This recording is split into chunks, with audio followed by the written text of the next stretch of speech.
এখন বক্তব্য নিয়ে আসবেন মুহতারাম জাভেদ আহমেদ, সভাপতি আহলে হাদিস আন্দোলন বাংলাদেশ সিলেট দক্ষিণ সাংগঠনিক জেলা। মুহতারামকে ওনার বক্তব্য রাখার জন্য বিনীত অনুরোধ করছি।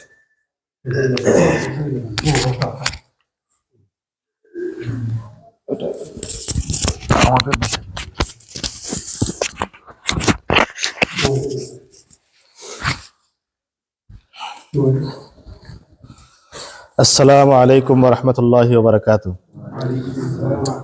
আলহামদুলিল্লাহি ওয়াহদা ওয়াসসালাতু ওয়াসসালামু আলা মান লা নাবিয়্যা বা'দা ওয়া আলা আলিহি ওয়া সাহবিহি ওয়া মান তাবি'আহুম বিইহসানি ইলা ইয়াউমিদ্দিন। আম্মা বা'দ। আহলে হাদিস আন্দোলন বাংলাদেশ ও বাংলাদেশ আহলে হাদিস যুব সংঘ কর্তৃক আয়োজিত মসজিদ আত-তাওয়া এন্ড ইসলামিক সেন্টার বাদেশ্বরে অনুষ্ঠিত আজকের তালিম বৈঠকের সম্মানিত সভাপতি, সম্মানিত মুসল্লিয়ান একরাম আর সম্মানিত আমার সাথে আগত অতিথিবৃন্দ, আমরা সর্বপ্রথমে আল্লাহ সুবহানাহু ওয়া তাআলার দরবারে শুকরিয়া আদায় করি যে আল্লাহ সুবহানাহু ওয়া তাআলা আজকে আমাদের জুম্মা সালাতের পরে একটা সংক্ষিপ্ত তালিমি বৈঠকে একত্রিত হওয়ার তৌফিক দান করেছেন। আলহামদুলিল্লাহ। সম্মানিত উপস্থিতি,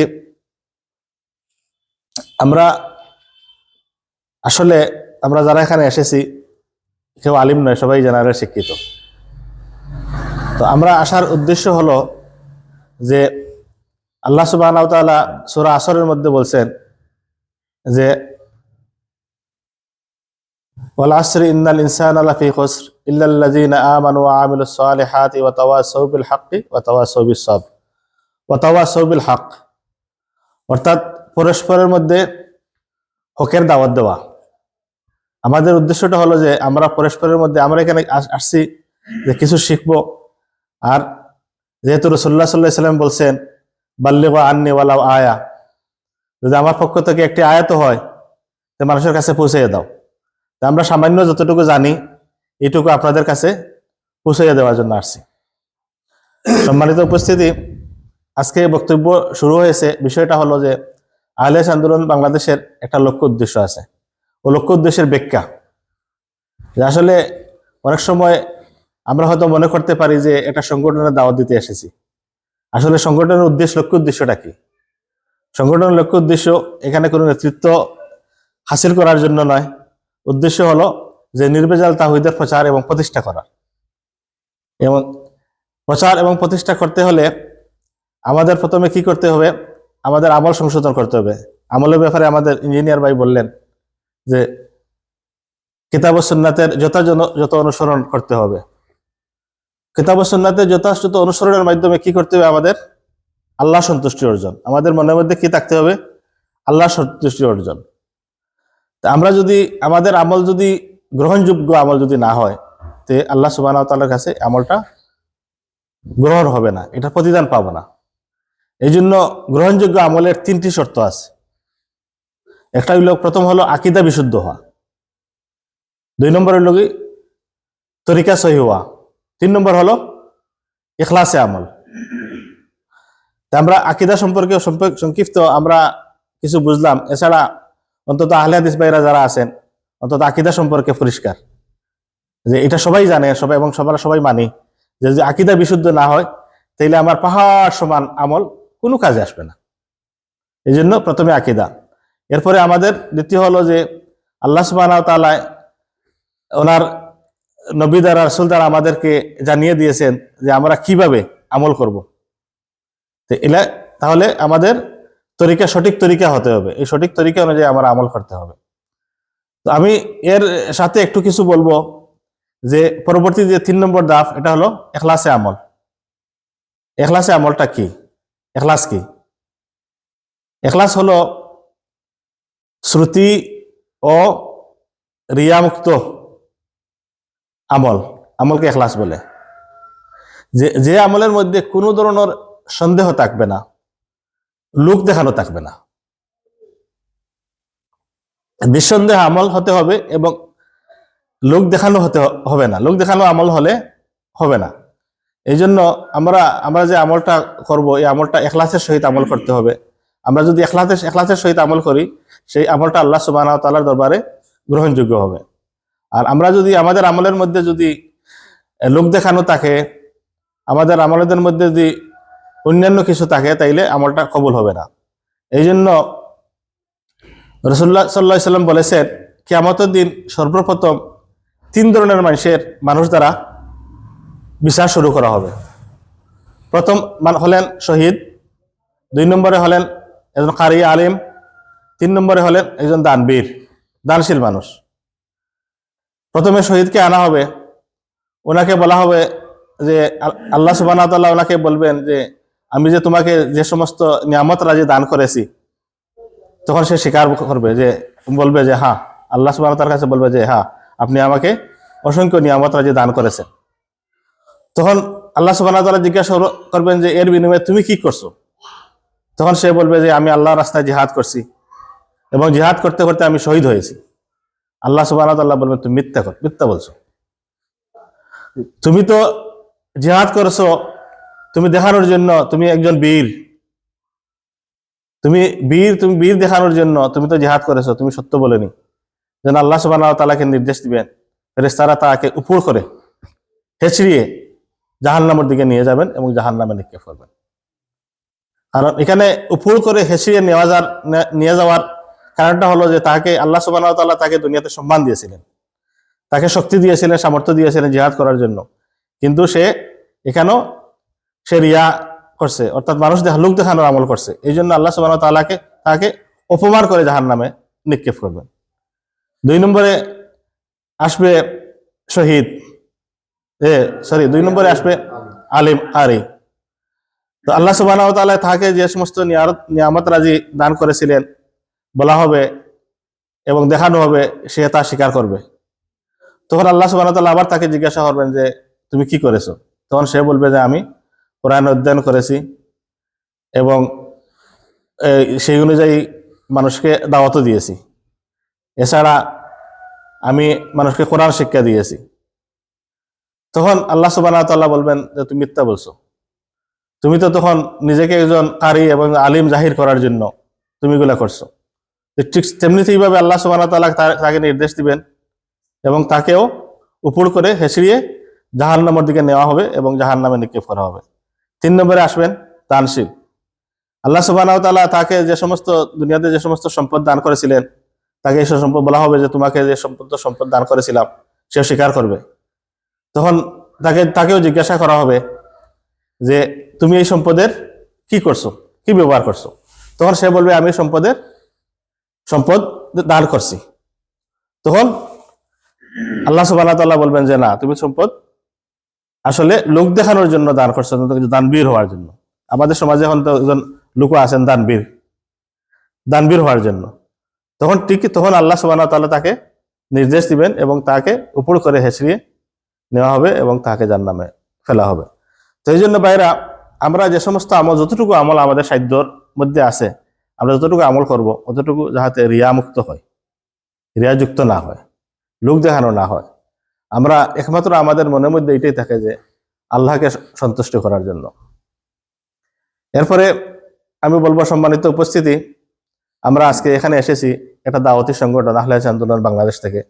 এটার প্রধান হলেন আমিরে জামাত প্রফেসর ডক্টর রাশেদুল্লাহ আল গালিব। আপনারা আলহামদুলিল্লাহ অনেকে চিনেন। তো উনি এই সংগঠনটা প্রতিষ্ঠা করছেন, উদ্দেশ্য হলো যে নির্ভেজাল তাওহীদের দাওয়াত প্রচার করার জন্য। কারণ আমাদের সমাজে মানব রচিত অসংখ্য মাযহাব, মতবাদ, ইজম ও তরিকার বেড়াজালে আমরা আবেষ্টিত হয়ে গেছি।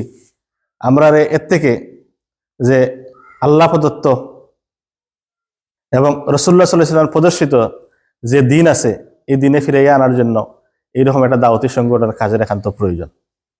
তো আমরা আপনাদেরকে অনুরোধ করব যে আমাদের সাথে আপনারা আসুন, আমরা ঐক্যবদ্ধভাবে সমাজে এই দাওয়াতের কাজ করি। কারণ রাসূলুল্লাহ সাল্লাল্লাহু আলাইহি ওয়াসাল্লাম বলছেন যে আপনি ততক্ষণ পর্যন্ত পূর্ণ মুমিন হতে পারবেন না যতক্ষণ পর্যন্ত আপনি নিজের জন্য যা পছন্দ করেন আপনার ভাইয়ের জন্য তাই পছন্দ করেন। কারণ আপনি এই দিনটাকে পছন্দ করেন, এই দিনটা আমল করেন, কিন্তু আপনার ভাইকে আপনি চাননি আপনার ভাই জাহান্নামে যাক। দুনিয়াতে যদি এই মসজিদের সামনে এই জায়গাটা বিক্রি হয়, তো এটার জন্য কম্পিটিশন আরম্ভ হয় যে কে নিবে, কিন্তু জান্নাত এমন এক জায়গা, সব মানুষে চায় যে আমি জান্নাতে গেলে আমার বাইকেও সাথে নিয়ে যাই। কে ইকান মনের মধ্যে হিংসা করে না, দুনিয়াতে হিংসা করে না, আমার ভালো জমি টুকরা আমার হোক, অন্য কেউর হোক না। কিন্তু পরকালের জন্য অন্তত সব মানুষের চিন্তা করে যে না, আমি এবং আমার প্রতিবেশী এবং আমার বাইরেরা যারা আছেন সবাইকে নিয়ে আমরা জান্নাতে যাই। এই জন্য আমরা চেষ্টা করতাম আমরা সবাইকে নিয়ে জান্নাতে যাওয়ার। আল্লাহ সুবহানাহু ওয়া তাআলা আমাদেরকে জান্নাত নসিব করেন আর এবং আমাদের দাওয়াতকে কবুল করেন। সম্মানিত উপস্থিতি, এখন যদি আপনি বিশুদ্ধ আকীদা বুঝলেন, আপনার ঈমানও সঠিক করলেন, আমলও সঠিক করলেন, আলহামদুলিল্লাহ। এখন যদি বলেন আপনার জন্য আমার জন্য কি এতটুকু যথেষ্ট, এতটুকু যথেষ্ট নয়। কারণ সূরা আসরে আবার বলছি আমি, সূরা আসরে আল্লাহ সুবহানাহু ওয়া তাআলা বলছেন 60টা গুণ বিশিষ্ট মানুষ ছাড়া সবাই ক্ষতিগ্রস্ত। এটা হলো ঈমান, এটা হলো দ্বিতীয় আমল, তৃতীয় হলো দাওয়াত, চতুর্থ হলো সবর। দাওয়াত আমরা দিতে বাধ্য, দাওয়াত দিতে হবে। আমরা যদি দাওয়াত না দিতে আমরা ক্ষতিগ্রস্তের অন্তর্ভুক্ত হব।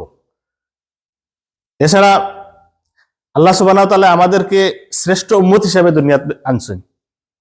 কেন আনছেন?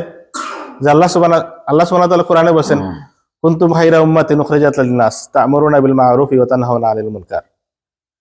তোমাদেরকে শ্রেষ্ঠ জাতি হিসাবে, শ্রেষ্ঠ উম্মত হিসাবে দুনিয়াতে বের করে আনা হয়েছে এই জন্যই যে তোমরা ভালো কাজের আদেশ করবে এবং অন্যায় কাজ থেকে নিষেধ করবে। এটা আমাদের করতেই হবে, এটা আমাদের একান্ত জরুরি কাজ। এই জন্য আমাদের সমাজে আপনি ইসলাম প্রতিষ্ঠা করেন আর হুকুমত প্রতিষ্ঠা করেন, এটার একমাত্র হইল উত্তম পথ হইল দাওয়াত। আপনার দাওয়াতের মাধ্যমে আপনি সৎ কাজের আদেশ করতে হবে, আরো সৎ কাজের নিষেধ করতে হবে। এই দাওয়াতের মাধ্যমে সম্ভব এদেশে আমাদের পরিবারে, আমাদের সমাজে, আমাদের রাষ্ট্রে ইসলাম প্রতিষ্ঠা করা। আমাদের আহলে হাদিস আন্দোলনের লক্ষ্য উদ্দেশ্যের শেষের লাইনটা হলো আকীদা ও আমলের সংশোধনের মাধ্যমে সমাজের সার্বিক সংস্কার সাধন আহলে হাদিস আন্দোলনের সামাজিক ও রাজনৈতিক লক্ষ্য। এখানেও এর দ্বারা এটাই হলো যে আমরা যদি আকীদা বিশুদ্ধ হওয়ার পরেই আমরা আমলের পরেই আমাদের সমাজ সংস্কার করতে হবে। সমাজ সংস্কার আমরা কিভাবে করব? আমাদের পয়লা নিজ থেকে নিজেদের মধ্যে পরিবর্তন ঘটাইতে হবে, আমাদের পরিবারের মধ্যে, পরে সমাজের মধ্যে, তারপরে রাষ্ট্রের মধ্যে। ইনশাআল্লাহ আল্লাহ আমাদের খেলাফত দান করবেন এবং ইসলাম প্রতিষ্ঠিত হবে। আজকে খতিব মহোদয় যে আমাদেরকে আজকে খুতবায় বললেন যে গণতন্ত্র এবং খেলাফতের ব্যাপারে, আমরা এই যতই চালাকি করি না কেন, কিন্তু আল্লাহ সুবহানাহু ওয়া তাআলা যে পথ আমাদের দেখিয়ে দিয়েছে, এই পথ অনুযায়ী আমরা যদি অগ্রসর না হই, আমরা খেলাফত প্রতিষ্ঠা করতে পারবো না। আপনি যতই চালাকি করেন, আপনি বলবেন যে না, আমি তো এখন কোনো উপায় নাই, আমি তো একটা আশ্রয় নিতে হবে, যে এটা কৌশলের আশ্রয় নিতে হবে, যে কৌশলগত ভাবে আমি এখন গণতন্ত্রের মধ্যে যাইয়া খেলাফত প্রতিষ্ঠা করবো। সম্ভব নয়। কারণ গণতন্ত্রের সিস্টেম হলো যে একজন উপরে উঠবে আর 10 জন নিচে দিকে আপনাকে টানিয়ে নামাবে। এটা গণতন্ত্রের সিস্টেম। আর খেলাফতের সিস্টেম হলো যে আপনার বিরোধী দল থাকবে না, কারণ সবাই মিলে তাকে, যোগ্য ব্যক্তিকে আপনি খেলাফত দিবেন, সে খলিফা থাকবে, আমরা সবাই মিলে তাকে সহযোগিতা করব। ওনার মধ্যে যদি ভুল ভ্রান্তি থাকে আমরা ওনাকে পরামর্শ দিব। এটা হলো খেলাফতের বরকত। আর গণতন্ত্রের বরকত হইল যে যদি বিরোধী দল থাকবে, বিরোধী দলে প্রত্যেকটা কাজে বিরোধিতা করতে হবে, বাধ্যতামূলক। তো এই জন্য আল্লাহ সুবহানাহু ওয়া তাআলা আমরা এই সমস্ত সঠিক বুঝ দান করুন। এখন যদি আমরা বলি যে না, আমরা দাওয়াতে কাজ না করলে আমাদের ক্ষতি কি, আমি ওই কথাটা বলেই আমি শেষ করতেছি আমার কথাটা। আর দুপুরের পরে এখন খাওয়ার সময়, একটু বিশ্রামের সময়, যে আমার ক্ষতি কি? হাদিসের মধ্যে এসেছে, রাসূলুল্লাহ সাল্লাল্লাহু আলাইহি ওয়াসাল্লাম বলছেন যে, হুযায়ফা রাদিয়াল্লাহু আনহু বর্ণিত, রাসূলুল্লাহ সাল্লাল্লাহু আলাইহি ওয়াসাল্লাম বলেছেন যে কিছু মানুষ সফরের জন্য বের হয়েছে নদীপথে, তাদের জাহাজের মধ্যে দোতলা বিশিষ্ট জাহাজ, লটারির মাধ্যমে কিছু মানুষ নিচতলায় স্থান পেয়েছে, কিছু মানুষ দোতলায় স্থান পেয়েছে। তখন জাহাজের মধ্যে পানির ব্যবস্থা ছিল দোতলার মধ্যে। তখন উপরতলার মানুষের পানি ব্যবহার করা এবং নিচতলার মানুষের উঠে উপরে পানির ব্যবহার করা সবার মধ্যে একটা কষ্ট হয়। তখন নিচতলার মানুষের চিন্তা করলো যে আমরা তো যদি দোতলায় যাই, ওনাদেরকে কষ্ট দেই আর আমাদেরও কষ্ট হয়, তা আমরা যদি কাজ করি, নিচ দিয়ে এটা ছিদ্র করে নেই। তখন যেই চিন্তা সেই কাজ, তারা কি করলো, কোটার দিয়ে ছিদ্র করা শুরু করলো। তখন সবাই যখন আওয়াজ শুনলো, সবাই দৌড়াইয়া আসছে যে কি করো বলে, না, যাতে আপনারও কষ্ট না হয় আমাদেরও কষ্ট না হয়, দিকে একটা নিচ থেকে এটা ছিদ্র করতেছি। তখন সবাই বলে সর্বনাশ, সর্বনাশে কি করেন আপনি? আপনি যদি এখানে চিন্তা করেন তো জাহাজ ডুবে যাবে, জাহাজ ডুবে গেলে তো সবাই ধ্বংস হয়ে যাবে। জি, তো ঠিক তদ্রুপ আপনি যদি বলেন না আমি তো ঠিক আছে, আমার ইমান ঠিক আছে, আমল ঠিক আছে, না আপনি সেভ নাই, ডুবলে সবাই ডুববো। তো এই জন্য আমরা যতটুকু জানি, আমি আগেই বলছি যে রাসূলুল্লাহ সাল্লাল্লাহু আলাইহি ওয়াসাল্লাম বলছেন যে বাল্লিগু আন্নী ওয়ালাউ আয়া, যদি একটি আয়াত হলেও মানুষের কাছে পৌঁছে দাও। আপনি আপনার যোগ্যতা অনুযায়ী, সবার আল্লাহ সুবহানাহু ওয়া তাআলা সবাইকে সমান যোগ্যতা দেন না। আপনি যদি কথা বলতে পারেন আলহামদুলিল্লাহ, আপনি যদি অ্যারেঞ্জ করতে পারেন এটাও করতে পারেন, বা আপনি আজকে এখানে যদি একটা তালিম বৈঠক হবে আর 2 জন মানুষকে নিয়ে আসেন, কারণ এখানে আপনার নিয়ে আসার মধ্যে কতটুকু ফল, যে এটার মধ্যে একটা ফজিলত আছে। রাসূলুল্লাহ সাল্লাল্লাহু আলাইহি ওয়াসাল্লাম বলছেন যে কোনো মানুষ যদি ভালো কাজের জন্য দাওয়াত দিল, হেদায়েতের জন্য দাওয়াত দিল, আর এই দাওয়াতটা যদি সে অনুসরণ করে, অনুসরণ করার ফলে সে যতটুকু সওয়াব পাবে, যে দাওয়াত দিবে সে অতটুকু সওয়াব পাবে, সমান সওয়াব পাবে। সুবহানাল্লাহ। তো এই জন্য আমরা চেষ্টা করতাম যে এটাই লাগে আমাদের একটা ভালো একটা আমাদের সুযোগ, যে আমরা যদি দাওয়াতের মাধ্যমে যদি কোনো ভাইকে যদি আমরা উৎসাহিত করতে পারি আর যদি সে যদি ভালো আমল করে, তা আমরাও সওয়াব পাইলাম। এই জন্য আমরা চেষ্টা করতাম আর কি সবসময় যে যাহাতে আমরা নিজেরাও সংশোধিত হই, আমরা নিজেরা সৎ আমল করি এবং গ্রহণযোগ্য আমল করি, আর আমরা যারা অনুপস্থিত ভাই যারা আছেন ওনাদেরকেও আমাদের সঠিক এই দাওয়াতটা পৌঁছেই দিই। এই জন্য আমরা সবাই সম্মিলিত প্রচেষ্টা করি।